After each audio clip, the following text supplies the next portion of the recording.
Doa selesai. Baik Bapak Ibu, acara dilanjutkan dengan mendengarkan lagu kebangsaan Indonesia Raya.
Baik Bapak Ibu, acara kita lanjutkan yaitu Sains Teknologi Universitas Bina Dharma yang terhormat Bapak Dr. Tata Sutabri, Eskom MMSI MKM. Kepada Bapak, silakan.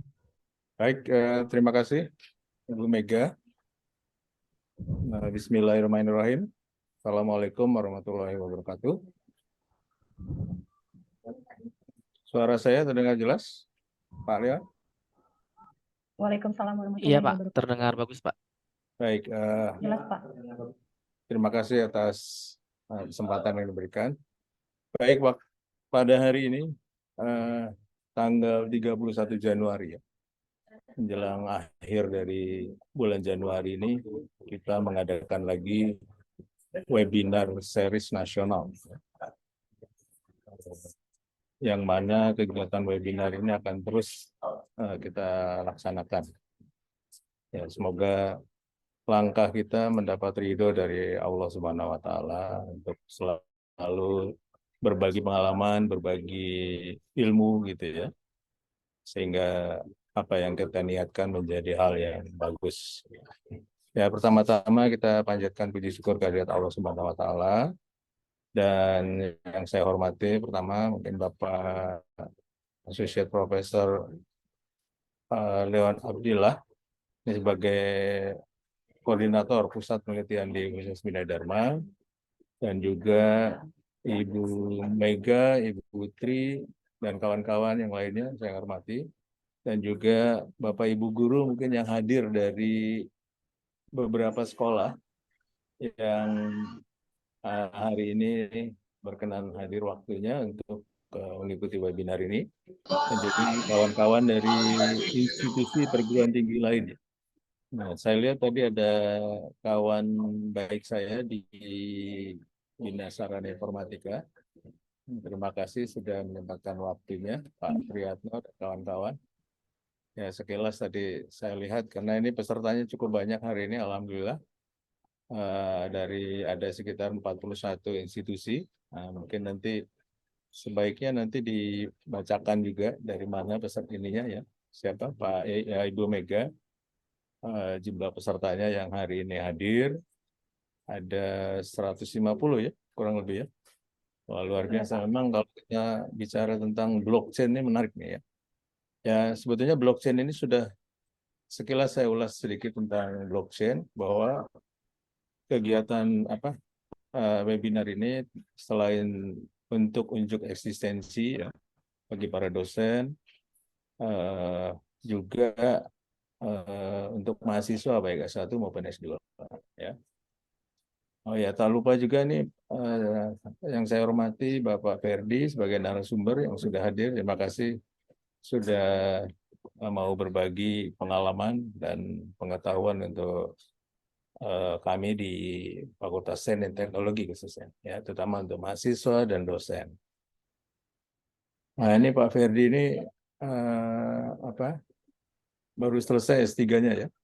Ya, mudah-mudahan masih segar ilmunya sehingga banyak yang bisa disampaikan dalam kesempatan ini gitu ya. Saya sedikit mengulas saja tentang blockchain bahwa kebetulan ini juga bidang saya yang juga saya pelajari. Jadi blockchain ini pertama kali diluncurkan itu pada bulan Agustus 2011 ya. Jadi ya mungkin di beberapa kalangan bukan hal yang baru, tapi nggak apa-apa dirilis lagi, mungkin ada sesuatu yang baru dalam kegiatan webinar ini. Ya, sehingga hal-hal yang mungkin terlewatkan ya ketika kita mengikuti teknologi blockchain ini bisa ditambahkan lagi dalam momen ini gitu ya. Ya, itu yang pertama. Yang kedua, memang blockchain ini menjadi sebuah teknologi yang sudah dieksplorasi ya untuk blok Bitcoin kali ya. Ini semacam Pak Tata ini. ya. Halo? Enggak, Pak, bocor aja, Pak. Lanjut. Ya. Dengar suara saya? Pak Leon? Terdengar, Pak, terdengar. Oke, ya, saya lanjutkan ya. Jadi Bitcoin ini sedikit tentang teknologi ya yang sudah dieksplorasi untuk blok Bitcoin gitu ya. Nah, ya ini semacam dompet mata uang kripto gitu ya, yang memang terus berkembang gitu ya. Nah, jadi bagaimana cara kerja Bitcoin? Nah, mungkin nanti akan dijelaskan secara komprehensif oleh Pak Ferdi ya. Sehingga kita banyak masukan juga. Kegiatan webinar ini tadi sudah disampaikan oleh Ibu Mega. Mungkin di tahun 2024 ini baru yang pertama ya. Tapi di beberapa tahun yang lalu, mulai dari 2002, 2003 itu sudah ada beberapa seri yang sudah kita laksanakan. Gitu ya. Ya itu saja dari saya. Semoga webinar ini selain kegiatan untuk menciptakan atmosfer akademik yang kondusif di kalangan dosen dan mahasiswa, sebagai juga untuk sarana publikasi. Jadi publikasi ini nanti bukan hanya publikasi di jurnal saja atau buat buku, tapi mungkin webinar ini menjadi sarana publikasi yang mungkin nanti bisa diakui gitu ya. Untuk mahasiswa khususnya dan juga untuk dosen, sehingga kita nggak terlalu terobsesi dengan penerbitan artikel di jurnal ya. Karena memang saat ini jurnal yang non Sinta pun harus berbayar. Baik, itu saja yang bisa saya sampaikan. Sekali lagi terima kasih kepada Pak Leon dan kawan-kawan, Ibu Mega dan kawan-kawan, dan juga Pak Ferdi sebagai narasumber. Semoga niat baik kita mendapat ganjaran pahala dari Tuhan Yang Maha Esa. Selamat mengikuti webinar. Amin, amin ya rabbal alamin. Bermanfaat dan saya tutup. Wassalamualaikum warahmatullahi wabarakatuh. Waalaikumsalam warahmatullahi wabarakatuh. Waalaikumsalam warahmatullahi wabarakatuh. Terima kasih Pak Tata atas sambutannya. Baik Bapak Ibu hadirin yang kami hormati, acara kita lanjutkan kembali yaitu penyampaian materi yang akan disampaikan oleh Bapak Ferdiansyah MKom PhD sebagai pemateri kita hari ini, dan Bapak Associate Profesor Leon Andretti Abdillah SKOM MTSCDM sebagai moderator acara.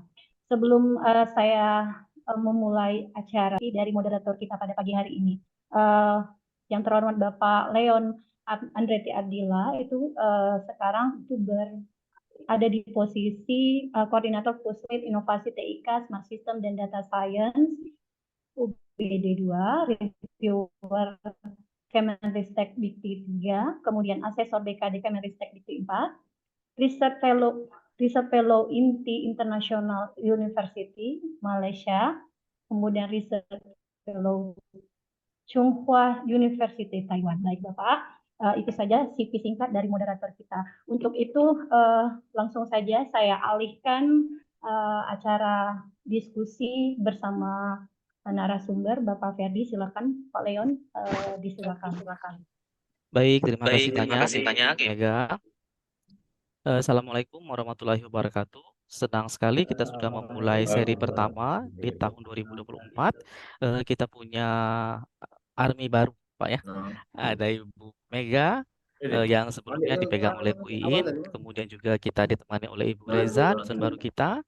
Juga ada Ibu Tri, Ibu Rahayu, Pak Dendi, Pak Boy, kemudian Mas Rifki, dan lain-lain ya. Semoga lebih solid, lebih baik, dan lebih maju lagi. Pada seri pertama kali ini kita akan menghadirkan salah satu fresh graduate dosen sistem informasi yang juga tergabung pada grup riset Intelligent System, yaitu Bapak Ferdiansah PhD. Beliau ini merupakan dosen pada program studi sistem informasi yang baru saja menyelesaikan PhD in Computer Science dari University Teknologi Malaysia. Memang bidang beliau itu ada di blockchain ya. Untuk menyingkat waktu, kami persilakan Pak Ferdi untuk bergabung. Baik, terima kasih Pak Leon Oke. atas perkenalan singkatnya. Baik, terima kasih. Assalamualaikum warahmatullahi wabarakatuh. Salam sejahtera bagi kita semua. Om Swastiastu, Namo Buddhaya, Salam Kebajikan. Selamat pagi. Saya jadi menyapa-nyapa dulu sebelum memulai materi, biar tidak langsung serius gitu ya. Yang terhormat Dekan Fakultas Sains Teknologi UBD, Dr. Reta Sutabri. Kemudian ada Pak Leon selaku Koordinator Pusat Inovasi TIK Smart System Bina Dharma dan seluruh kru yang menyiapkan webinar pada pagi hari ini. Kemudian yang tak lupa ada Bu Yesi selaku Koordinator Intelligent System Research Group. Thank you for having me. Terakhir dan tidak kalah penting seluruh peserta yang sudah hadir pada hari ini juga. Ini senang sekali pada pagi hari ini. Harus ini kan jam sibuk ya, jam setengah 10. Jadi sudah dan sudah ramai di sini dan banyak pesertanya saya lihat dari berbagai instansi juga tadi disebutkan sama Pak dan sama Dr. Tata terkait materi kita pagi hari ini. Jadi ya saya cukup antusias kalau menyambung materi juga hari ini. Jadi ini keberlanjutan, kebetulan minggu lalu habis melaksanakan workshop, kebetulan langsung ditodong nih sama Pak Leon selaku koordinator, bisa dilanjut tidak untuk diperluas pengenalannya karena kayaknya ini materi yang cukup apa ya, menambah insight untuk kita semua ya. Saya jawab ya boleh Pak, di tanggal sekian saya siap. Jadi saya coba untuk memperkenalkan ini secara luas. Kebetulan memang di Indonesia sendiri adopsi blockchain ini masih cukup dibilang late adoption juga, kemudian pengadopsiannya juga masih cukup sedikit ya. Jadi yang kita pahami mungkin sekarang masih ngomongin Bitcoin, Metaverse, ya apa NFT gitu-gitu ya. Sementara core-nya sendiri kita mungkin masih belum paham. Mungkin yang saya sampaikan hari ini, mungkin saya langsung ke materi. Baik, izin saya mulai semuanya. Jadi, oke. Jadi judulnya ini blockchain from the scratch. Jadi dari dasar banget maksudnya. Jadi maksud saya di sini pada hari ini saya pengen pengen memberikan informasi terkait blockchain ini gitu. Jadi takut biar tidak bias informasinya juga. Jadi banyak yang masih bilang bahwa blockchain apakah sama ya dengan Bitcoin gitu kan. Kadang pemahamannya masih ke sana. Kebetulan memang selama saya studi S3 kemarin, fokus saya adalah di blockchain dan cryptocurrency. Jadi itu yang saya fokuskan masuk disertasi saya. Tapi akhirnya memang mengarah ke cryptocurrency dan tetap pada saat itu ya saya mempelajari blockchain juga.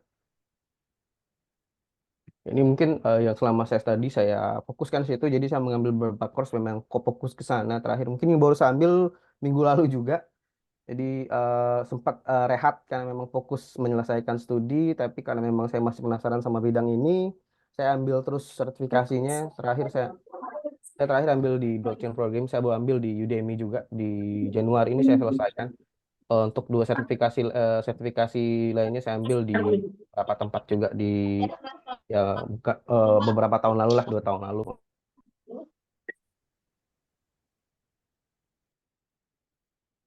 Oke.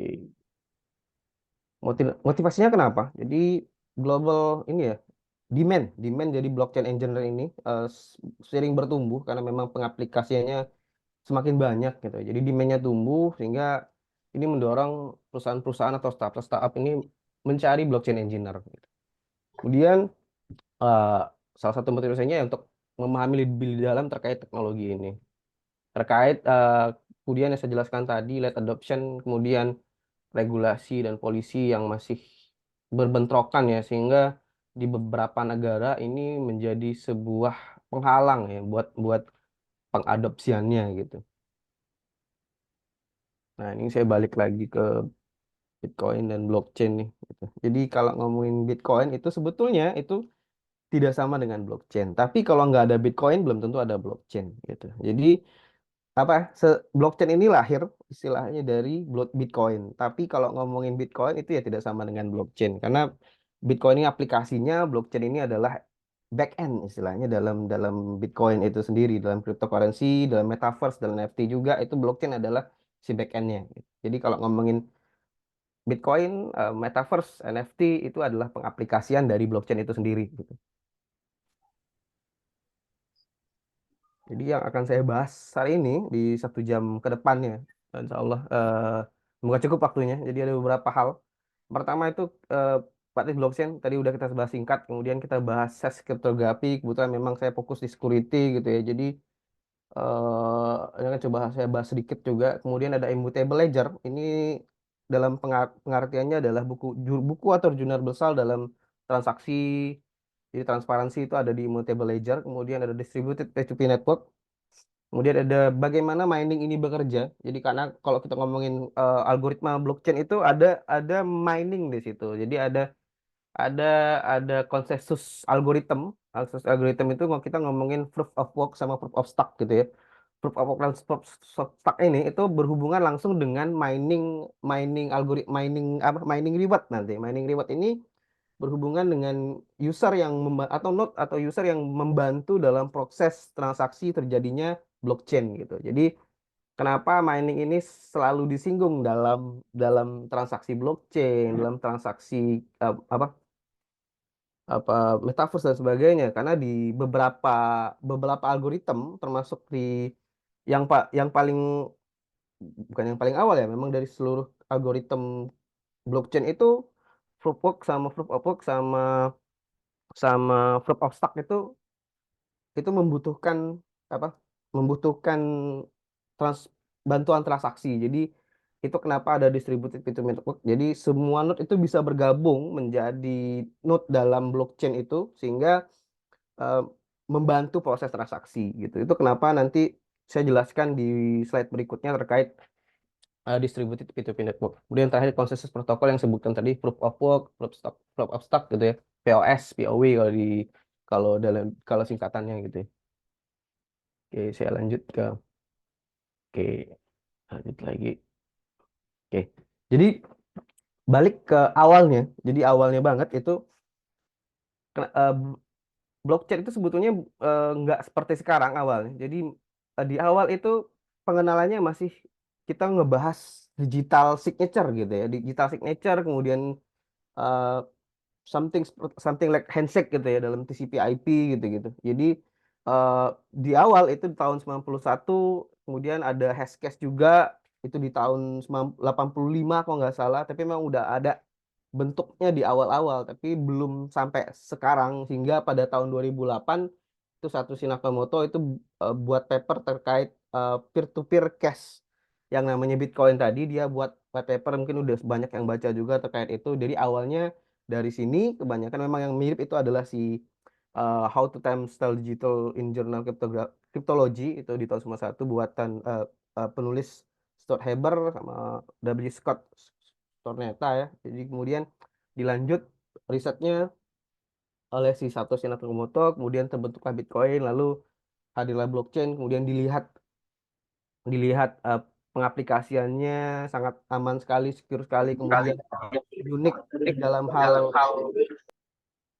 distribusi P2P-nya, sehingga banyak negara yang akhirnya mencoba mengadopsi atau mengaplikasikannya dalam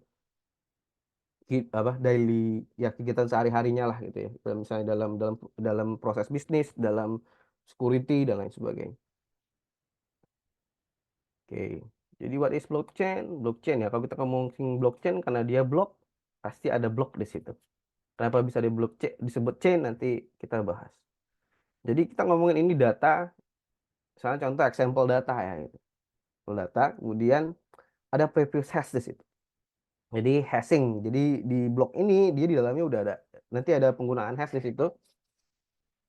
Nah, nanti previous hash ini disebut genesis blok awal gitu ya. Jadi ini disebut, kita anggap ini sebagai blok awal dalam proses blockchain. Jadi blok ini di-create sama node pertama, bisa jadi node pertama atau blok pertama ya. Disebutnya biasa, kalau saya nyebutnya node pertama.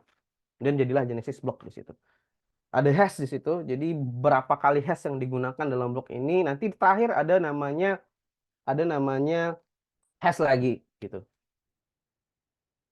Nah, blok-blok ini merupakan digital signature. Jadi kalau kita ngomonginnya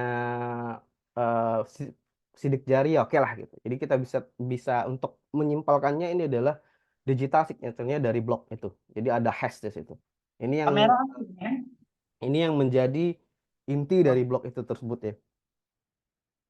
Jadi ini genesis blok yang saya ceritakan tadi. Jadi genesis blok itu blok pertama dalam blockchain. Dia punya data. Jadi datanya apa saja bisa masuk. Nanti dia karena dia hashnya belum ada, jadi prosesnya akan 000, kemudian di proses hashing dihitung menggunakan SH256. Kemudian lanjut, ini yang disebut chain nanti. Jadi ada blok berikutnya yang berlanjut, yang di-create atau di transaksinya berhasil dibuat gitu ya.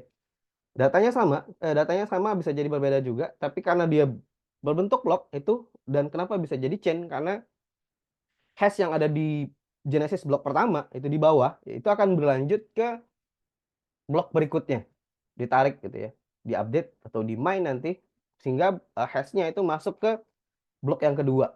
Kemudian hashnya itu berdasarkan data di blok 2, previous hash yang ada di genesis blok pertama, kemudian baru dia meng-create sebuah hash baru, berlanjut lagi ke blok ketiga, dan perlakuannya sama gitu ya. Jadi ini yang disebut dengan blockchain. Jadi data itu, nanti data harusnya kalau misalnya datanya berubah di blok kedua, itu harusnya hash ini berubah gitu ya. Jadi kalau sudah berubah, harusnya berarti ada ketidakvalidan data di situ, ketidakvalidan signature di situ, sehingga bloknya tidak valid. Jadi kalau dalam notification-nya ini harusnya tidak valid, mungkin ini bentuknya merah gitu ya. Jadi yang kiri kanan mungkin hijau. Jadi transaksi itu dianggap tidak valid. Kenapa disebut blockchain? Kalau misalnya terjadi sesuatu yang dianggap tidak wajar dalam transaksi blockchain itu, atau rentetan blockchain itu. Jadi blocks itu adalah secara kriptografiknya itu di-link bersama-sama gitu. Dan kita bahas hash kriptografi. SHA-256 ya, itu yang dia pakai.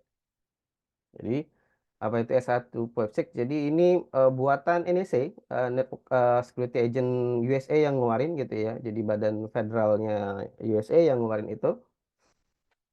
Jadi mereka dalam blockchain ini menggunakan teknologi kriptografi jenis SHA-256. Jadi kita balik lagi ke signature. Jadi kalau kita ngomongin orang, signature-nya adalah mungkin sidik jari ya. Oke. Kemudian kalau file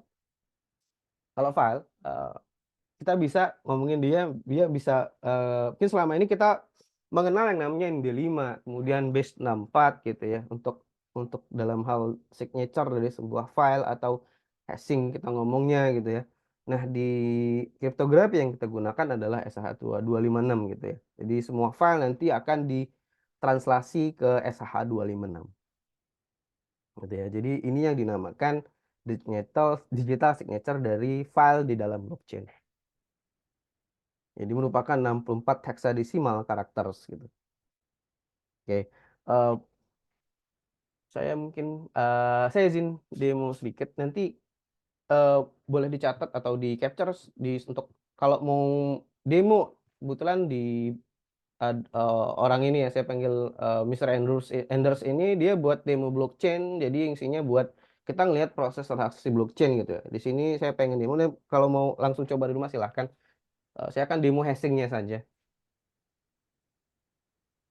Oke, saya izin buka browser sebentar. Oke, kayak ini websitenya, website demo blockchainnya. Berikut ada visualnya. Dia ngomongin di situ dia ngomongin hashing, public, private key, signing. Cuma ini nggak bisa kita jadi bukan, maksudnya nggak bisa dijadikan realnya ya. Cuman kalau mau lihat proses transaksi Bitcoin, cryptocurrency, mungkin bisa dilihat di sini. Jadi di sini ada distributed token Coinbase. Oke, saya balik ke hashing. Nah, ini saya umpamakan datanya gitu ya. Nah, data dalam yang bisa diinput ke blockchain ini itu unlimited. Jadi kita bisa masukin berapa karakter, apapun filenya. Tapi dalam sampel ini yang disampilkan adalah dalam bentuk teks ya. Jadi saya coba kalau saya ketik misalnya blockchain. Nah, inilah hashing yang dihasilkan. Jadi ini 64 bit hexadecimal karakter ya yang ditampilkan. Jadi apapun panjang datanya, misalnya saya tambah lagi misalnya Universitas Bina Dharma itu karakternya akan tetap 64 karakter dari hexadecimal. Jadi tidak ada penambahan karakter lagi. Cuma untuk hashingnya akan terus berubah. Ini namanya hashing gitu ya. Jadi berapapun misalnya saya copy banyak pun ini tetap jumlahnya sama gitu. Sorry. Jumlahnya tetap sama.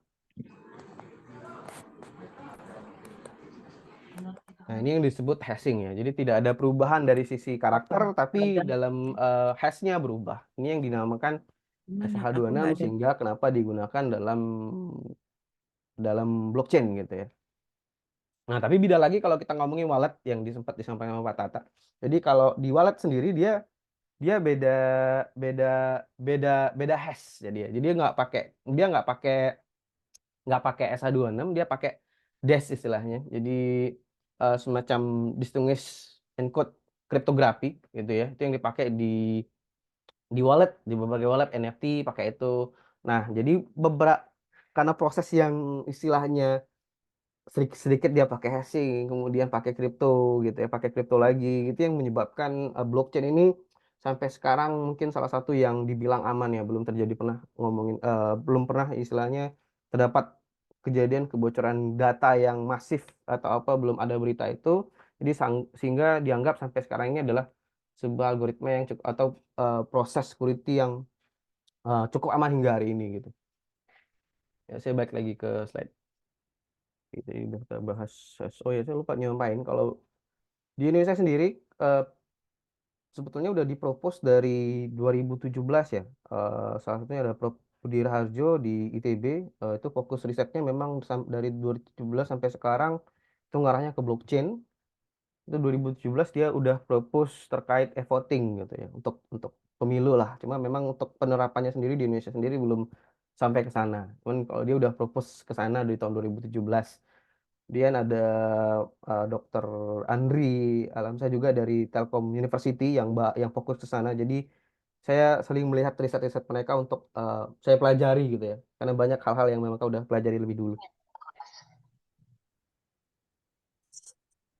Oke, ini 5 requirement lah yang harus dipakai untuk hash algorithm. Jadi yang pertama one way. Jadi maksudnya one way di sini itu kita nggak akan punya hash kalau kita nggak punya filenya gitu.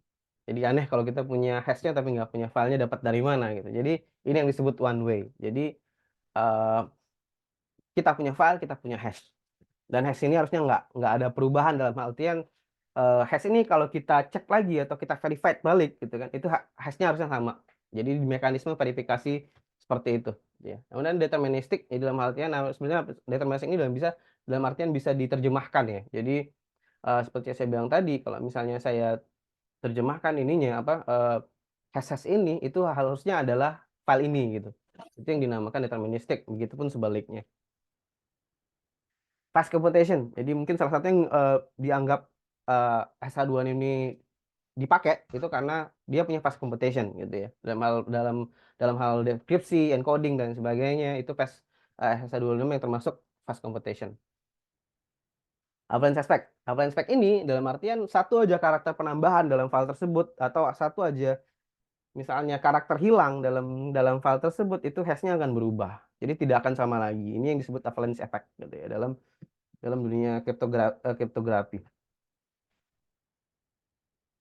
Kemudian must withstand with collision. Dalam hal ini dia intinya tahan terhadap ya tabrakan data lah ya, tabrakan file yang sama, hashing yang sama. Jadi dalam penggunaan SH26 sendiri ini file yang dianggap sama itu dianggap ya langsung dianggap ini ya file duplikasi dan lain sebagainya lah. Itu yang disebut dengan must withstand with collision.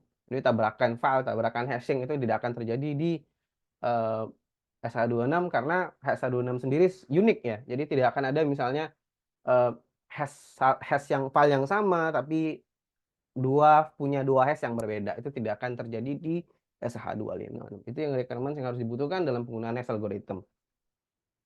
Kemudian ini yang saya bilang immutable ledger. Oke, tadi kita bahas blockchain itu adalah kriptografi yang dilingkan bersama gitu ya. Nah, ini benefit-benefit dari penggunaan blockchain. Sebelum saya bahas immutable ledger tadi, kita bahas sedikit terkait benefitnya. Jadi privacy, kita ngomongin transparan sama auditable data, kemudian ada secure di situ, ada tamper resistant, ada decentralized share database, kemudian data integrity. Jadi apa sih immutable ledger itu? Oke, saya mungkin balik dulu sedikit ke Satoshi Nakamoto. Jadi awalnya Satoshi Nakamoto itu dia pengen mengubah penggunaan bank konvensional ya. Jadi yang dulu mungkin yang kita pahami bank itu sendiri atau peredaran uang sendiri dibatasi sama regulasi misalnya dari pusat bank IMF dan lain sebagainya lah Bank Dunia. Nah, dalam hal ini itu si Satoshi itu mempropose decentralized gitu ya, decentralized share. Itulah akhirnya Bitcoin dengan segala wallet dan segala mining dan segala transaksi yang hingga sekarang nilainya mungkin sekitar 600 juta per hari ini ya, seingat saya. Eh, itu yang nilainya karena memang kenapa demand-nya bisa tinggi sekarang karena bloknya sudah semakin sedikit yang bisa di mine atau yang bisa dalam hal ini kalau sebagai miner itu untuk gabung melaksanakan atau ikut melakukan transaksi blockchain itu bloknya semakin sedikit jadi semakin susah untuk ditambang lah. Nanti saya ceritain gimana prosesnya kenapa tambang itu menjadi sulit gitu ya. Selain karena komputasi yang butuh yang fast gitu ya. Kemudian high cost juga gitu. Jadi salah satunya adalah dia pengen decentralized. Dia ingin node-node itu dalam hal ini kalau kita ngomongin branch atau kalau ngomongin bank konvensional dia punya branch. Nah, ini dan dalam dunia decentralized blockchain sendiri atau dalam Bitcoin itu si branch ini tuh bisa fungsinya bisa sama dengan si bank pusat gitu. Jadi si branch ini dalam artian kalau si branch mengalami masalah atau salah satu trouble itu si branch si pusat itu akan dapat notifikasi yang sama sehingga dia transferable dan auditable gitu. Itu yang dan itu bisa dilihat langsung sama semua node itu ya. Itu yang namanya transparansi nanti. Oke, saya jelasin lah di slide berikutnya. Ini saya jelaskan sedikit dulu. Oke, jadi contoh misalnya saya punya uang, kemudian saya beli mobil dalam hal ini. Saya pengen beli mobil, saya dapat sertifikatnya. Dalam hal ini mungkin BPKB lah atau ya itulah ya, kepemilikan istilahnya. Kemudian saya registrasikan misalnya ke kantor pajak, misalnya kemana ya, ke pemerintahan lah, ke government dalam hal ini. Ini yang konvensional. Jadi tradisional kemudian tersimpan di database pemerintahan gitu ya. Itu yang terjadi. Cuman kalau misalnya mobil saya dicuri, apakah eh, pemerintahan tahu tanpa saya kasih tahu? Mereka nggak akan tahu karena prosesnya konvensional seperti itu ya. Sama sepertinya kalau saya kehilangan dalam hal ini mana pointer ya? Misalnya saya kehilangan si sertifikat kepemilikan gitu. Si pemerintah nggak akan tahu gitu ya. Orang-orang sekitar saya nggak akan tahu kalau saya nggak kasih tahu bahwa saya kehilangan surat kepemilikan kendaraan yang saya punya. Gitu. Ini yang terjadi sekarang ya. Ini tradisional transaction yang ada sekarang. Oke, di dalam blockchain kita punya blok. Kemudian kalau misalnya saya lanjutkan, saya beli mobil. Nah, kemudian saya kehilangan, itu nanti semua ini anggaplah ini ya merah ya gitu. Itu semuanya akan merah di ujung.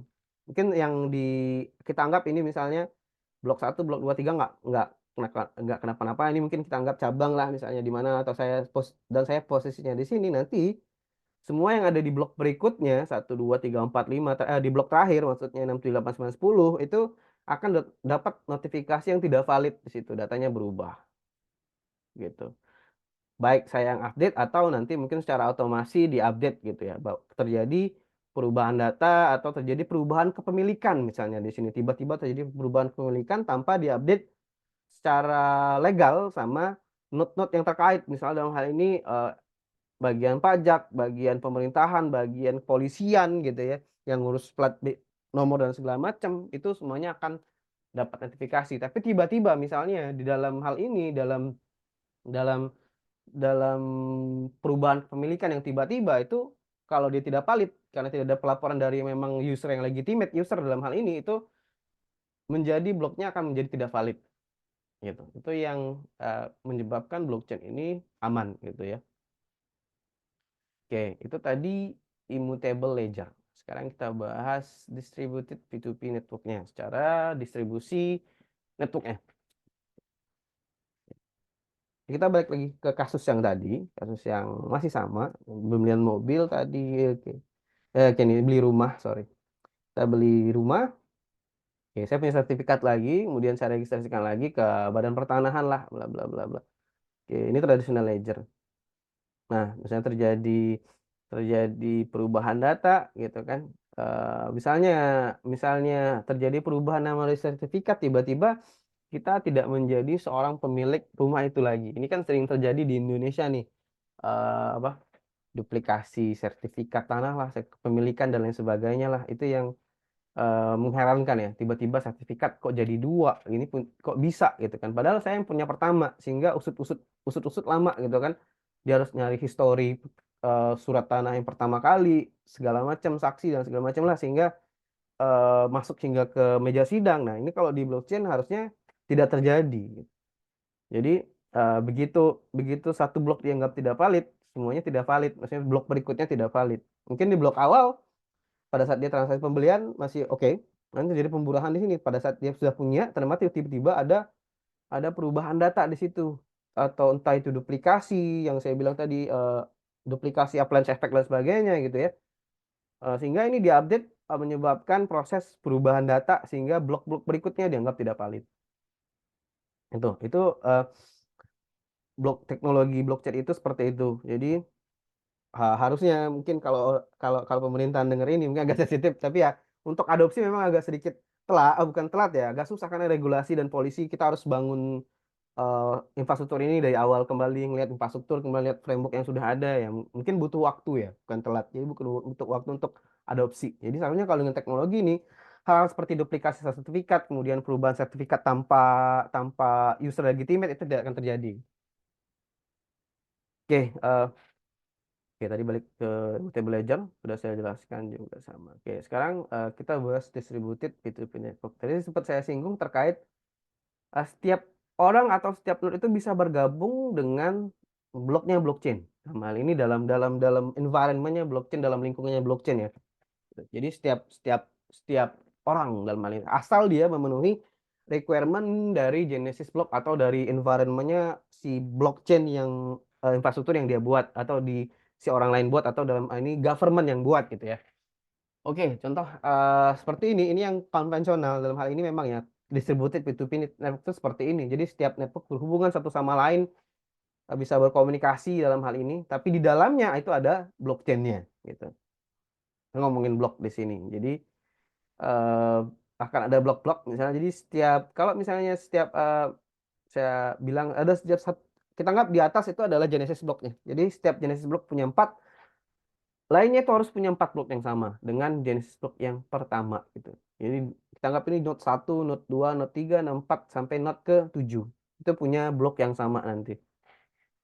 Nah, Kalau ada penambahan berikutnya, harusnya penambahan ini akan sampai ke blok-blok berikutnya dan di-create gitu. Jadi satu create terbuat itu blok berikutnya, maksudnya dalam hal ini node lainnya akan terbuat juga blok yang sama. Sama sampai misalnya blok terakhir, blok ke-8 dalam hal ini, dalam contoh ini. Oke, ini contoh distributed network. Nah, bagaimana misalnya terjadi perubahan di atau ketidakvalidan blok di blok, kita anggap blok berapa itu? Oke, blok ketiga misalnya. Blok 3 ini terhubung dengan blok kelima, blok 7 misalnya gitu ya. Blok ini dan blok ini gitu. Gimana nih itu? Yang mana saja sih bakal terkena dampaknya, dalam hal ini dapat notifikasi tidak valid dan lain sebagainya. Oke, misalnya dalam hal ini blok blok ketiga mengalami tidak validan data, kemudian dia akan berlanjut ke blok berikutnya, dianggap tidak valid. Nah, dia akan menginformasikan ke blok-blok lain gitu. Jadi yang terhubung sama dia langsung, secara langsung ya. Karena blok ini nggak terhubung secara dia langsung, jadi blok yang terhubung jadi blok Genesis di awal. Tangkap ini blok kedua sama blok keempat yang terhubung sama dia, blok ketiga tadi, sama blok 7. Jadi ini yang diinformasikan sama si blok ketiga. Nah, sehingga dia akan kasih notifikasi si blok 1, 2, 4, dan ke-7 ini akan melakukan patching, update dalam hal ini. Sehingga untuk membenarkan data yang di awal. Jadi, karena di blok di atas nggak valid, itu dia ngasih informasi lagi. Dia patching balik, dia patch ulang, dia refresh ulang bloknya, dia kasih informasi yang sama dengan yang ada di blok 1, 2, 4, dan 7, sehingga bloknya balik seperti semula. Ini yang terjadi di lingkungannya blockchain gitu. Seperti ini kondisinya. Ya, itu di distributed atomic network. Jadi kalau misalnya terjadi blok yang tidak valid, itu langsung gercep blok-blok lainnya itu ngasih informasi terus diupdate sehingga bloknya valid. Jadi misalnya kalau misalnya terjadi hacker, sorry saya lupa tadi. Kalau misalnya ada hacker yang melakukan perubahan data di sini, itu harusnya dia harus secara cepat mengubah ke blok-blok yang terhubung 1, 2, 3, 4. Masalahnya kalau misalnya yang yang yang kerennya di sini adalah karena dia node-nya bisa siapa saja di sini. Jadi bisa di negara mana, negara mana, negara mana. Itu akan repot untuk si hacker sendiri untuk melakukan perubahan data gitu. Apalagi misalnya dia punya IP public yang berbeda.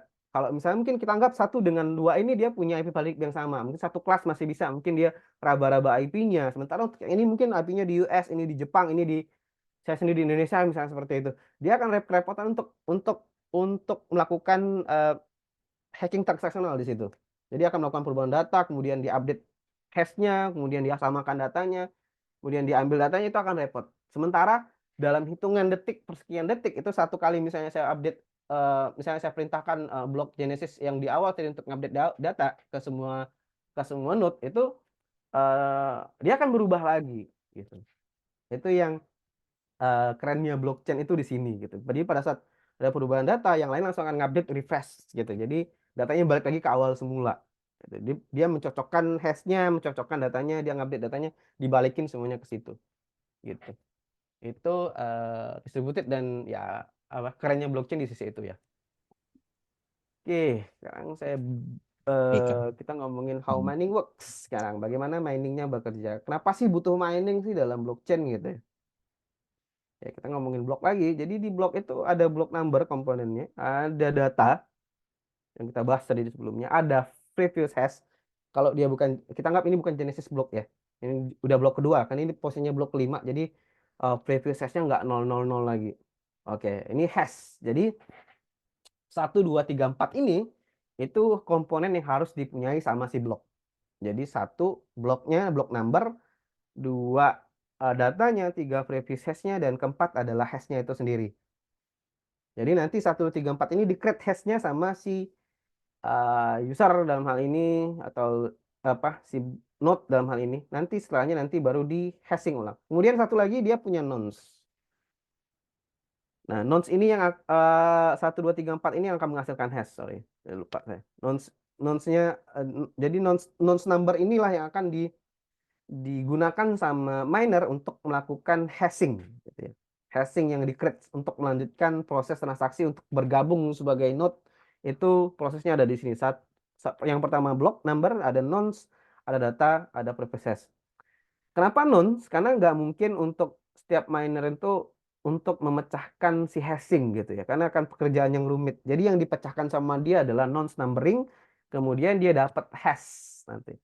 Dan hash ini pun sebetulnya hash awal. Nanti ada requirement lagi yang harus dipenuhi sama si miner, yaitu adalah SH26 yang memenuhi kriteria dari algoritma konsensus gitu ya, yang proof of stake tadi. Sorry. Oke. Nah, ini nonce number, ini nonce 10 itu akan cocok dengan hash ini nanti gitu. Jadi nonce ini yang ditebak-tebak sama si miner, dalam hal ini dia brute force gitu ya, tapi bukan ilegal, tindakan ilegal. Jadi memang kalau kita join ke blok, misalnya ke blok itu nanti ada requirement, misalnya komputer yang harus dipenuhi sekian, kemudian bandwidth misalnya yang dipakai adalah sekian, nanti ketemu dengan blockchain-nya, dan ini cepat-cepatan gitu. Dalam hal ini semakin cepat dia bergabung, ya berarti butuh computational yang tinggi. Kemudian dia masuk sini, kemudian dia menyocokkan hash-nya dengan nonce-nya. Kalau cocok, dia bisa join dan melanjutkan transaksi. Itu yang harus miner penuhi dalam kebutuhannya sebagai seorang miner ya, dan bergabung dalam blockchain node-nya itu. Ini komponennya. Jadi 1, 2, 3, 4. Oke. Nah, kemudian kalau misalnya contoh, kalau misalnya di node 10 hash-nya adalah sekian, node 11 adalah sekian gitu ya. Hash-nya node 11 sekian. Jadi node ini yang akan di ditebak-tebak sama si miner. Kemudian hash adalah number yang saya bilang tadi. Dia bentuknya akan seperti 64 karakter heksadesimal gitu ya. Kemudian nanti ada nilai minimum, ada nilai maksimum yang dipenuhi. Nah, jadi nanti pada saat proses mining itu ada yang namanya nanti akan semua possible hashes itu keluar. Tentu di sini kita ambil yang paling besar misalnya. Paling besar itu adalah si 515 ini dengan awalan 515 ini. Kemudian yang paling tengah itu ada 00 sekian dengan nilai sekian. Kemudian ada yang namanya smallest hash gitu ya. Nah, dalam hal ini saya bilang tadi sempat saya bilang terkait algoritma konsensus. Nah, di algoritma konsensus itu kita bisa menentukan smallest target yang bisa dipakai untuk sebagai miner memecahkan nonce dan hash-nya. Jadi misalnya saya target smallest saya itu adalah sekian sekian sekian, tapi diawali dengan huruf 0 di depannya. Angka 0 di depannya. Misalnya saya pingin ada hash-nya di belakang sekian, tapi di depannya ini yang sulit. Jadi hashing itu biasanya itu kadang sangat jarang, istilahnya kalau kita nggak ngacak terus atau nge-create terus, itu meng-create dengan angka 0 yang berturutan di depannya. Tapi dengan algoritma konsensus ini, itu si SHA-26 ini dikonversi lagi, digabungkan lagi dengan mekanismenya konsensus, sehingga nanti delete dengan angka 0, beberapa angka 0 di depannya gitu ya. Nah, dalam hal ini disebut mining difficulty. Mining difficulty yang dimasukkan ke blockchain konsensus algorithm ya, di codingnya nanti, di proses transaksinya. Jadi ini yang akan menjadi smallest target dari si miner gitu.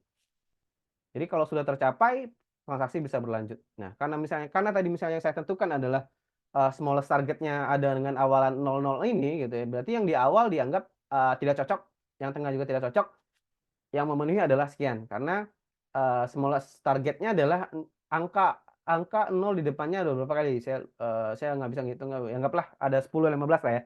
15 karakter 0 di depan.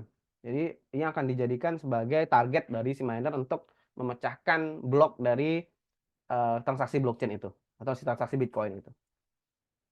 Jadi target ini diekspresikan dengan misalnya berapa zero di depannya, berapa angka 0 di depannya sebagai target yang harus dipenuhi sama si miner. Jadi bukan cuma sekedar memecahkan nonce ya, dalam hal ini nyocok-nyocokin hash dengan nonce, enggak. Jadi ada target lagi yang harus ditentukan sehingga nonce sama hash-nya cocok gitu. Oke, jadi setelah tadi kita bahas komponen, kemudian hashing awal ya. Jadi setelah nanti nonce-nya diupdate itu targetnya akan berubah gitu. Gitu ya. Jadi nanti pas proses mining itu karena dia punya hash awal seperti ini dengan nonce 203, kemudian setelah di mining karena kita harus memenuhi requirement dari hashing algoritmnya atau dalam hal ini si konsensus algorithm itu akan berubah lagi menjadi 0 delete dengan 000 dengan number yang berbeda gitu ya. Dengan target yang berbeda juga. Itu yang itu yang dilakukan sama miner ya, sorry. Jadi itu yang dilakukan sama miner sehingga bisa ngikut dalam transaksi blockchain, bisa ikut dalam distributed P2P networknya si blockchain. Seperti itu requirement yang harus dipenuhi. Jadi bukan cuma gabung saya yang mining, enggak. Jadi ada proses yang dia ikuti. Ini prosesnya ya kurang lebih sama seperti ini, jadinya nyocokin. Oke, mungkin yang terakhir ini konsensus protokol tadi udah saya sempat jelaskan juga terkait algoritmnya. Jadi ada proof of work. Jadi digunakan oleh Bitcoin ini adalah untuk ini ya sebagai requirement untuk menambang untuk menyelesaikan tugas kriptografis yang sulit sebetulnya. Kemudian ada lagi POS, proof of stake gitu ya. Jadi ini digunakan sama Ethereum kalau sekarang. Tapi tetap dia tidak jadi kalau dalam proof of stake dia nggak pakai miner tapi dia pakai validator. Jadi konsepnya sama cuman penamaan berbeda tapi dalam hal ini dia pakai validator jadi nggak perlu miner dalam hal ini bisa jadi. Nah, si proof of stake ini yang dipakai sebagai smart contract. Jadi nggak perlu miner dalam hal ini dia cukup validator aja yang ngeklik main tapi prosesnya hampir sama gitu ya. Nah, ini konsensus protokol. Jadi prosesnya seperti ini. Jadi tadi konsepnya tanggap blok semua terhubung. Kemudian misalnya terjadi attack ya, ada event attacker di situ, ada attacking di situ di suatu node gitu ya. Nah, dalam attacker sini kan saya bilang tadi nah ini oke, agak miss sedikit misalnya. Jadi misalnya di sini ada proof of work, proof of stake, ini contoh konsensus algorithm yang saya bilang tadi. Jadi misalnya semua sudah terpenuhi, dia bisa join sebagai salah satu node dalam transaksi tersebut gitu ya. Oke, jadi contoh misalnya ini ada transaksi Bitcoin, kemudian misalnya kita anggap genesis blocknya di tengah di sini ya, ada transaksi blockchain yang bertambah tambah satu, kemudian otomatis ini akan terhubung ke sini, kemudian bertambah di blok kedua, kita anggap situ blok kedua, kemudian balik lagi ke blok ketiga, kita anggap situ ya, dia bertambah, kemudian di blok berikutnya juga bertambah, di blok berikutnya juga bertambah, blok berikutnya juga bertambah. Nah, itu yang dinamakan konsensus protokol. Dan sempat saya jelaskan sebelumnya juga, kalau misalnya terjadi attacking seperti di awal tadi, yang lainnya tidak akan valid gitu ya. Jadi ada proses ketidakvalidan data dan blok tidak akan bertambah secara langsung. Kalau terjadinya misalnya di genesis blok awal gitu ya, dia langsung tidak valid di sini. Oke, kemudian, nah ini contoh misalnya konsensus protokol. Jadi ini beberapa kriteria yang diberikan sama suatu blok ya, dalam hal ini misalnya contoh saya anggap ini suatu wallet lah yang ngasih suatu koin lah yang ngasih requirement ini untuk diberikan kepada miner. Ini apa saja yang istilahnya harus dipenuhi oleh si miner gitu ya. Yang pertama misalnya sintaks, dia pakai sintaks sekian, kemudian dia pakai max block size sekian gitu ya. Kemudian yang bisa di mining ada 21 juta koin misalnya.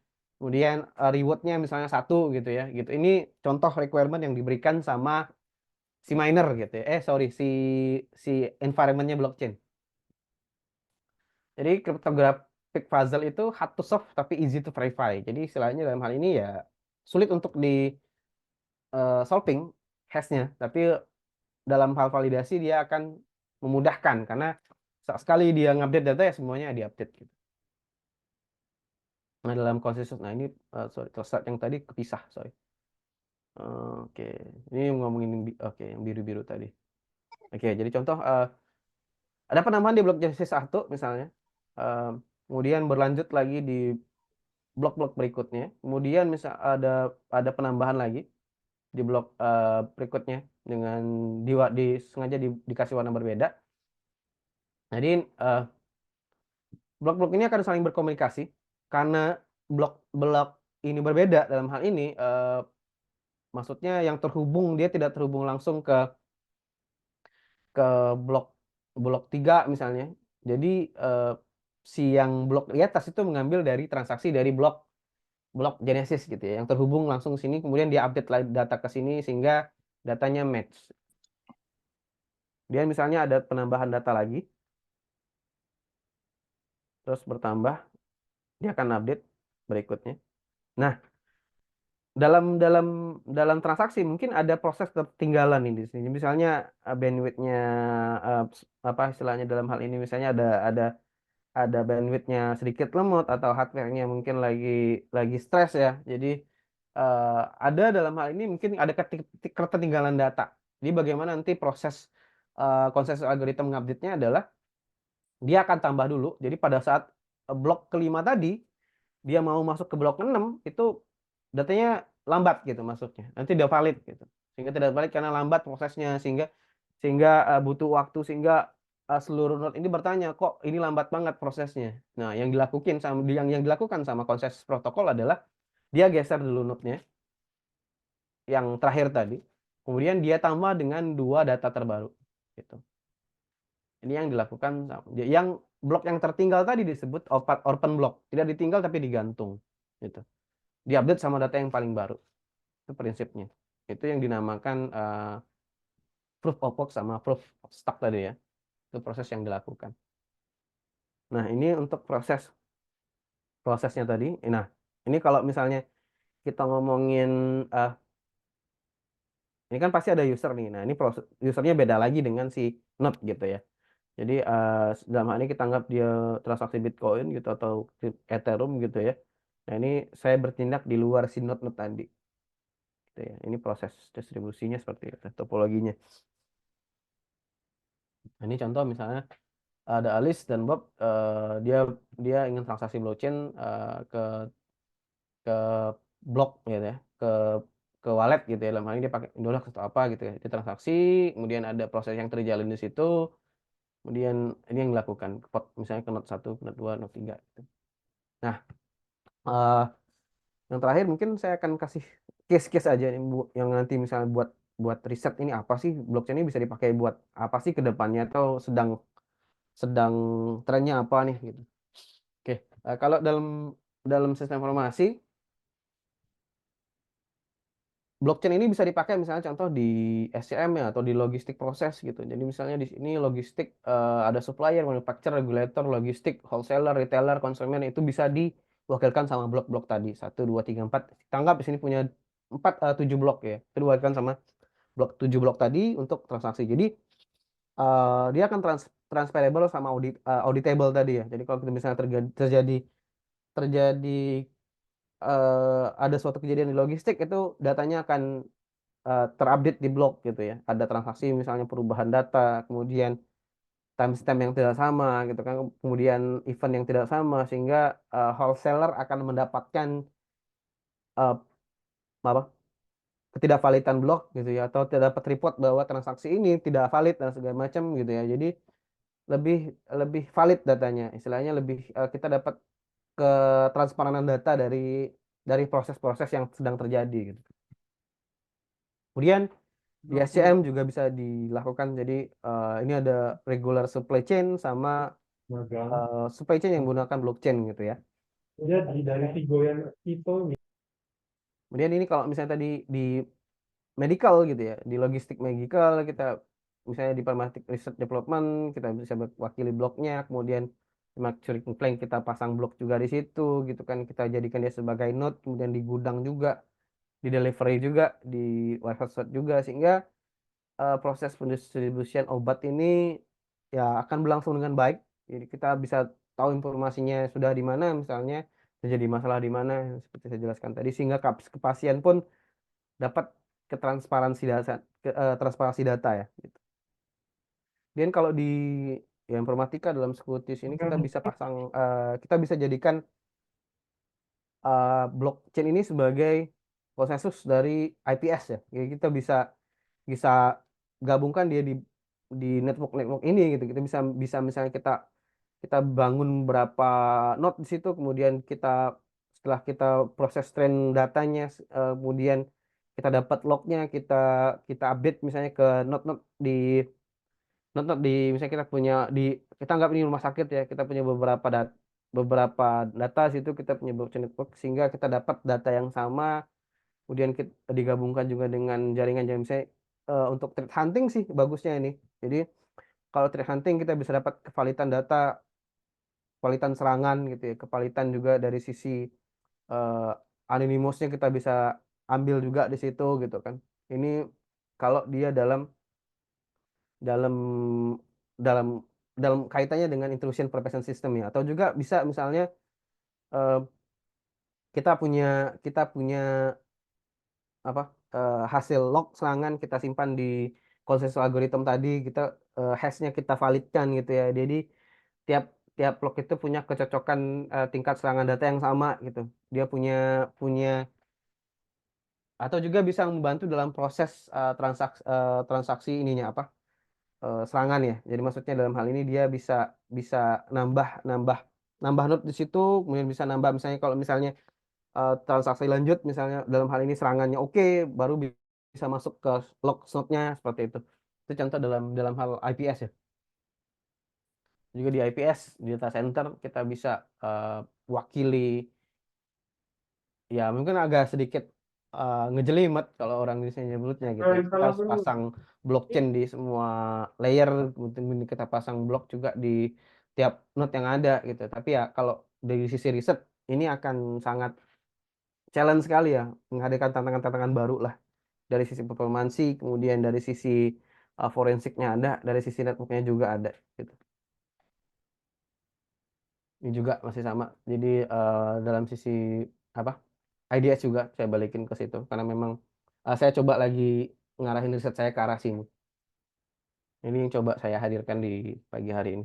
Jadi eh, blok-blok tadi saya gabung istilahnya semuanya blok 1 sampai blok 5, kemudian ini blockchain creation prosesnya ada miner di situ. Kalau kita mau pakai miner, kemudian kalau miner ini bisa berfungsi sebagai validator atau cuma misalnya bisa juga nanti ya bisa difungsikan sebagai nanti kalau misalnya dalam Bitcoin dia punya reward. Nah, nanti kalau misalnya kita pengen dia create sebagai node yang menambah transaksi proses proses dalam blockchain kita ya terserah itu mau bentuknya sebagai node atau validator gitu. Dia punya private key, public key yang di store gitu ya ke digital signature. Kemudian ini Merkle hash tree-nya juga. Oke, mungkin eh, itu yang bisa saya sampaikan. Saya mungkin ya semoga bermanfaat. Saya kembalikan dulu ke moderator untuk proses ke sesi tanya jawab. Saya kembalikan kepada Pak Leon. Baik, terima kasih banyak Pak Ferdiansah. Ini benar-benar suatu teknologi baru ya. Bahkan mungkin ke depan nanti keberadaan kita di dunia digital itu akan banyak menggunakan konsep-konsep blockchain gitu ya, sehingga lebih stabil, lebih transparan, dan kita bisa connecting dengan banyak industri. Tadi sudah dijelaskan bisa diterapkan untuk bidang supply chain, kemudian juga untuk kesehatan, pemerintahan, dan yang paling utama saat ini itu dipakai di jasa keuangan. Baik, Hmm. Bapak Ibu sekalian, kita sudah mendapatkan pencerahan pengetahuan baru dari Pak Ferdi. Kalau ada yang mau ditanyakan lebih lanjut, kami persilahkan. Ini dari Pak Amiruddin Syarif ya, ini dosen di Fakultas Bisnis kita. Kita mengenal banyak mata uang konvensional yang mana konversi nilai mata uang dunia menggunakan US dollar sebagai mata uang konversi. Untuk mata uang kripto yang sekarang ini juga telah cukup banyak seperti Bitcoin, Libra, Ethereum, dan sebagainya. Pertanyaannya adalah cryptocurrency manakah yang menjadi pengkonversi? Yang kedua, sekarang mata uang konvensional juga mulai didigitalkan sehingga menjadi mata uang digital. Seperti contohnya yuan telah punya yuan digital. Demikian pula dengan rupiah yang akan dibuatkan Ya, rupiah betul. digital. Bagaimana nanti konversi antara cryptocurrency dan digital note atau mata uang digital tersebut? Itu dari Oke. Pak Amir Saripudin. Baik, terima kasih. Good question Pak Amir Sarifudin. Oke, kebetulan ini riset saya juga terkait ngomongin nilai-nilai mata uang ini. Oke, pertanyaan yang menarik Pak. Jadi kalau kita ngomongin siapa sih jadi patokan dari pengkonversi si cryptocurrency sih, pengkonversi ini ya dalam hal cryptocurrency ini. Kali kalau kita ngomongin Bitcoin belum tentu juga. Jadi kalau kita ngomongin dia sebagai Bitcoin sebagai patokan enggak. Tapi kalau sebagai pengacu, trigger iya. Jadi sebagai pengacu, trigger iya. Mungkin kalau nilai dasarnya macam-macam sih, Pak. Jadi Bitcoin, cryptocurrency ini kan nggak cuma sebagai koin ya, ada juga sebagai aset gitu. Ada juga yang dipakai sebagai aset, apa dalam hal ini misalnya dia dipakai untuk tergantung algoritma yang dipakai gitu. Jadi misalnya ada yang pakai proof of stake, ada yang delegate currency ada gitu. Kemudian ada yang tapi itu pengembangan dari si algoritma konsensus juga gitu. Nah, kalau misalnya ngomongin nilai dasar atau misalnya jadi patokan misalnya, yang jadi nilai dasar adalah kalau kenapa Bitcoin misalnya melambung tinggi misalnya, melambung tinggi. Yang pertama karena blok. Karena blok ya. Karena blok ini saya lupa jumlahnya sekarang tinggal berapa. Mungkin bisa di searching aja, ditanya di chat GPT karena kurang maksudnya saya kurang update untuk di tahun 2004 bloknya tinggal berapa. Jadi di awal itu si Satoshi Nakamoto itu nge-create blok itu dia nggak mikir akan seperti sekarang gitu bloknya.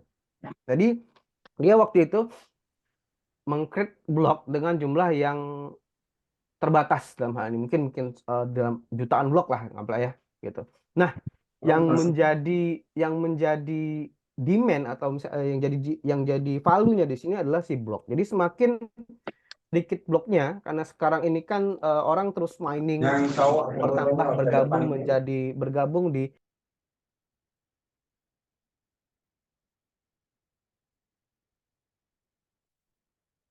Ferdinya temut ini. sorry maaf tadi terlambat, saya ulang Ya. lagi kali Pak ya. Oke, jadi kalau ngomongin nilai dasar dari blockchain-nya sendiri itu atau cryptocurrency kita ngomongin ini dia nggak apa macam-macam Pak ya. Ada yang based on USD, ada yang ngomongin dia apa based dengan si apa, ada yang misalnya ke cryptocurrency yang terbilang baru. Nah, tapi kalau ngomongin ke Bitcoin sendiri kenapa kenapa dia bisa nilainya setinggi sekarang itu balik ke bloknya. Jadi bloknya itu kan pada saat di awal si Satoshi Nakamoto nge-create Bitcoin ini itu jumlahnya dia nggak mikir bisa seperti sekarang gitu. Maksudnya se wow sekarang banyak orang yang pakai kemudian transaksi bisa dipakai di mana-mana gitu ya. Di awal mungkin dia membuat blok yang terbatas sehingga pada saat sekarang itu karena semua orang sudah bergabung di bloknya blockchain dalam hal ini otomatis blok yang bisa kita untuk ikut join itu berkurang sehingga nilai koin yang kita dapat. Jadi setiap orang mining Bitcoin itu dia akan dapat reward gitu ya. Reward inilah yang menjadi koin, yang jadi nilai yang dipakai untuk transaksi. Jadi semakin dikit koinnya, karena semakin dikit koinnya, kemudian otomatis jumlah yang didapat sama miner itu berkurang juga gitu. Karena user yang semakin sini makin banyak, mining semakin susah gitu. Jadi nilainya naik karena itu yang pertama. Kemudian eh, cara kedua untuk dapat Bitcoin itu adalah trading gitu.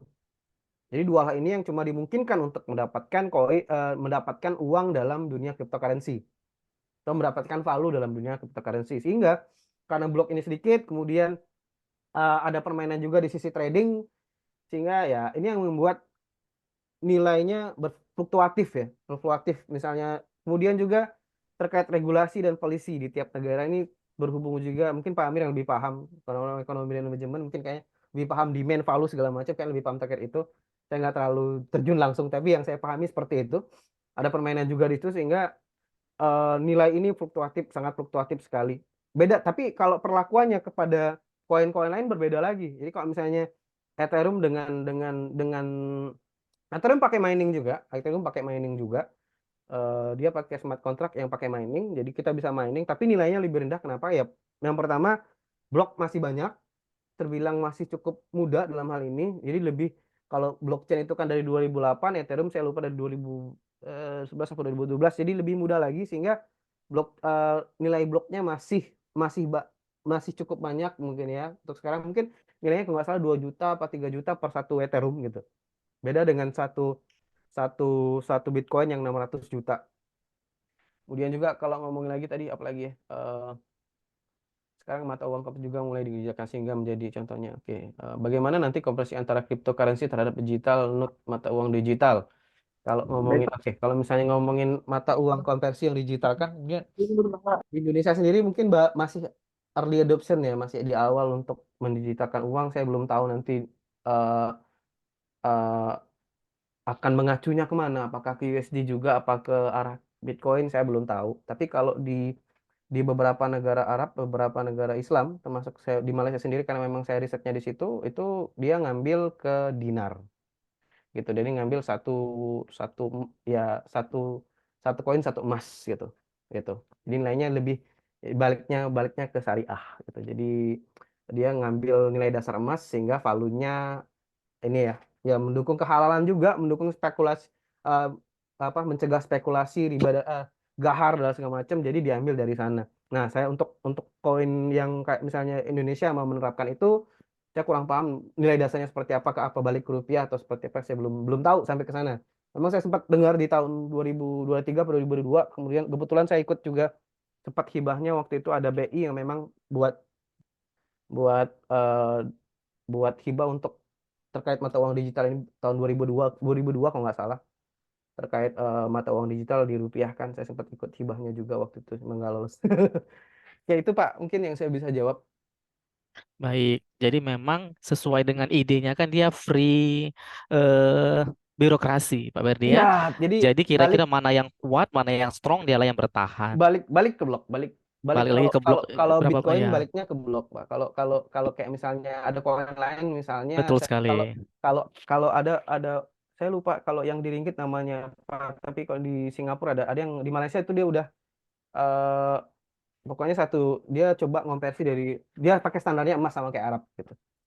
Iya betul. Konversinya juga kan kenapa kita pakai dolar? Karena memang dolar yang menyediakan Iya. banyak fasilitas gitu ya. Kemudian, Seperti Visa, Mastercard semuanya berbasis dengan ya, dolar. kalau emas kan dia cenderung stabil ya Pak. Jadi nggak Betul, fluktuatif betul. karena ikut harga emas dunia kan. Jadi ya acuannya dua itu. Mm. Oke, itu mudah-mudahan menjawab. Ini ada lagi dua pertanyaan lagi, Pak ya. Ini dari Kemas Ahmad Kurniawan. Izin bertanya, tadi disampaikan bahwa pengguna dapat berperan sebagai validator ataupun sebagai node. Apa yang membedakan kedua peran tersebut? Oke, baik. Terima kasih Mas, pakai Mas, pertanyaannya beda validator dan node. Baik. Oke, sebetulnya dua hal ini bisa dipisahkan, bisa juga bergabung. Jadi saya bilang tadi ada yang validator fungsinya ya dia cuma fungsinya memvalidasi data. Jadi fungsi miner di situ dalam hal ini dalam transaksi Bitcoin itu salah satunya sebagai validator, kemudian penambang. Jadi dia validat. Saya balik lagi ke bit dasarnya, ke base-nya bit blockchain tadi. Jadi ada node yang bergabung. Saya sebagai host di situ, saya nge-create host di situ. Saya bantu si blockchain ini sebagai eh, saya bantu dia bikin transactional transactional inilah transactional block ya di situ. Nah, karena tadi kalau kita balik ke distributed P2P network tadi, itu kan dia butuh update data tuh. Jadi kalau misalnya ada data yang tidak valid, itu nanti harusnya node lain membantu untuk memvalidkan data tadi. Nah, itu fungsinya dia, gitu. Jadi ngasih data, main lagi. Nah, eh, kalau dalam realnya itu kan eh, kita kan kita nggak mau dia, mungkin kita nggak akan pakai fungsi miner di situ lah hal ini. Kita ganti fungsi miner itu sebagai updater atau validator. Jadi biar bisa jadi kita sebagai operator aja di situ. Nah, Betul, node betul. ya fungsinya node sebagai node. Jadi node itu sebetulnya dia eh, saya bilang branch tadi ya, dia bisa jadi cabang. Tapi ya Betul, betul. dia mau ada orang di situ mau enggak. Seperti multi level marketing, Pak ya. Iya, Pak. Mirip-mirip. Nah, itu kalau saya Nah, itu bayangkan. ya. Jadi Ya. kalau dia pun mana mana ada mau ada orang apa enggak, dia fungsinya tetap node. Itu kalau kalau misalnya kita ngomong mining, kalau ngeliat di YouTube segala macam, ya eh, validator itu atau miner itu orang. Dia Mm-mm. dia mau punya 1.000 node itu ya punya dia node-nya gitu. Yang dia bantu prosesnya dia adalah blok-blok itu gitu. Itu node. Jadi node sama validator berbeda sebetulnya. Beda fungsi ya gitu ya. Tapi kalau misalnya dalam hal kebutuhannya sebagai misalnya di SCM tadi atau dalam kebutuhan rumah sakit atau akademik kita mau pakai blockchain, ya validator ya kita gitu. Validator kita Mm-mm. kita yang sebagai operan dari kita mengoperasikan si node itu untuk melakukan updating data, refreshing data, matching Aktornya data, ya. dan lain sebagainya. Gitu Pak Kemas. Ya, oke. Oke, semoga menjawab ya. Ini masih ada pertanyaan lagi. Ini dari Amrullah Maulana ya. Izin bertanya, apakah bank di Indonesia sudah memanfaatkan decentralized finance atau DeFi? Dan apakah tren blockchain akan bagus di tahun 2024 sampai 2027? Sehingga kami yang Oke. notabene sekarang sedang mendalami bisa sangat yakin untuk mempelajari blockchain. Insya Allah Pak. Saya bilang tadi ya, apalagi dia pakai hash ya, dan itu jadi semua yang digitalkan itu akan punya eh, primary key Ya, kira-kira ya. Nah, seperti itu ya. di dunia maya. Oke, lanjut Pak Ferry. Silakan Baik, dijawab, boleh dijawab. saya akan jawab Pak ya. Kalau ngomongin Indonesia memanfaatkan dasar finansial, saya rasa belum. Kalau untuk dalam realnya misalnya, termasuk tadi digital rupiah yang baru dicanangkan, kayak saya rasa belum sampai ke sana. Tapi kalau Ya, digitalnya mungkin, masih digodok ya. iya, kalau untuk digitalnya mungkin sudah, kalau ngomongin decentralized finansial mungkin ada ya, cuman tetap mungkin ada regulasi di situ yang berbeda. Aku pikir karena ini kan rupiah ya, bukan ngomongin dia buat koin sendiri. Indonesia udah punya Ya, mungkin koin sendiri, mungkin sempat dengar lah kemarin punya Ustadz Mansur, kemudian ada mm-mm. beberapa Artis artis-artis ya, ya. coba gitu. Cuman ya palunya sekarang ya degradasi lah ya. Mm-mm. Dia delisted lah istilahnya, delisted koin kalau istilahnya sekarang, karena ya coba-coba silahkan. Mana ya, balik lagi ke pasar kan, demand, kita balik lagi ke demand gitu. Jadi kalau ngomongin kita juga balik lagi ke regulasi Pak ya. Balik lagi ke regulasi. Jadi bentuk penggunaan cryptocurrency atau digital currency itu adalah regulasi yang tiap negara itu berbeda-beda. Kenapa sekarang itu masih berkutat di dunia online saja atau digital saja, karena ya regulasinya nggak sampai ke sana. Kenapa? Ya regulasi negara kan beda sama regulasi Betul, betul, betul. dunia maya ya gitu ya. Kenapa trennya di situ? Jadi kenapa bisa biasanya ya digital currency ini kan dipakai buat NFT, kemudian beli tanah di metaverse, yang main Memang metaverse gitu transaksi kan. maya. Ya, Ya, itu. transaksionalnya di situ. Kalau untuk sekarang, walaupun memang beberapa negara yang sudah bisa dipakai, tapi ya sebetulnya ya kalau kalau kalau basically balik lagi ke penerapan kehidupan sehari-hari, apa bedanya sama QRIS dan Betul, lain betul, sebagainya betul, sebetulnya. betul. Cuman karena ini beda beda mata uang, beda nilai, beda value, sehingga ya nggak bisa semerta-merta kita terapkan di kehidupan sehari-hari, kan agak balik lagi ke regulasi, dan karena kalau udah masuk negara ya otomatis beda perlakuan gitu. Itu sih Pak yang coba saya sampaikan gitu ya. Kalau Betul, betul. ngomongin trennya, eh, masih naik sih Pak ya, masih Iya, naik, betul. masih naik. Coba Bapak kalau ya transaksional, kalau sekarang kalau transaksional yang sering dipakai adalah Ethereum.